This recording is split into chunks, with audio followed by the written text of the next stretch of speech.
Those of us who were here 10 years ago remember this very well. An explosion and fire at a hazardous waste transfer facility in Apex forced more than 17,000 people from their homes for days. FEMA called it one of the largest evacuations in the history of our country, and it forever changed how facilities like this one operate. CBS North Carolina's Steve Sbragia covered that story then and takes us back inside the frightening ordeal.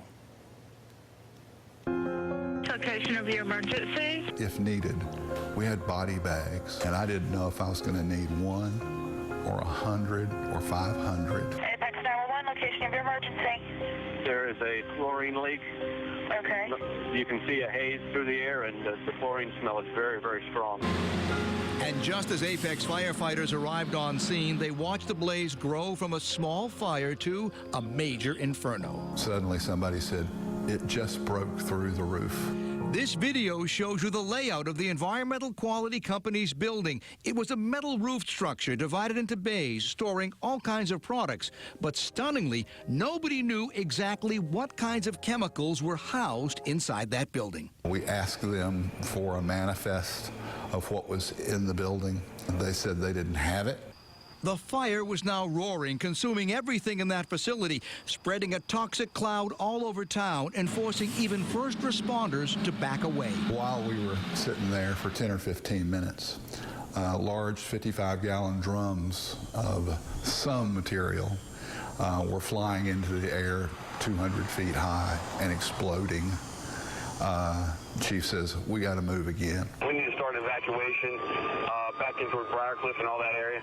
As the cloud spread, Town Hall, the police station, and the downtown business district were no longer safe places to shelter. I went to the town hall where we asked people to come when we were making people leave their homes, but then that was in the evacuation area. You could evacuate those people to the parking lot of the community center. These days, a nursery sits on the site that EQ once occupied.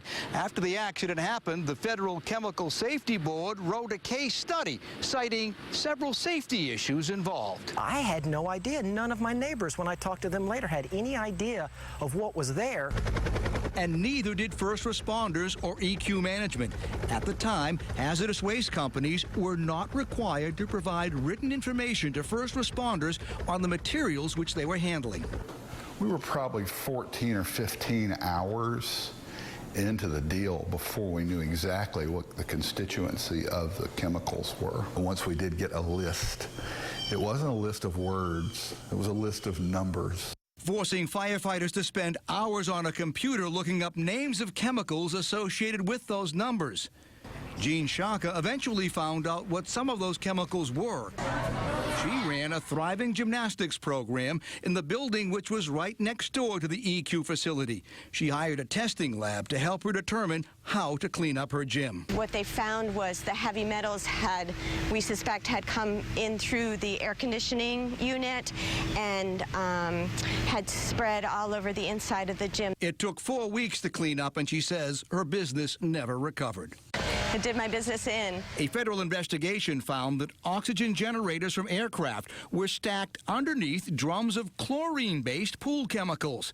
When the pool chemicals ignited, the heat caused the generators to release oxygen, which then accelerated the fire.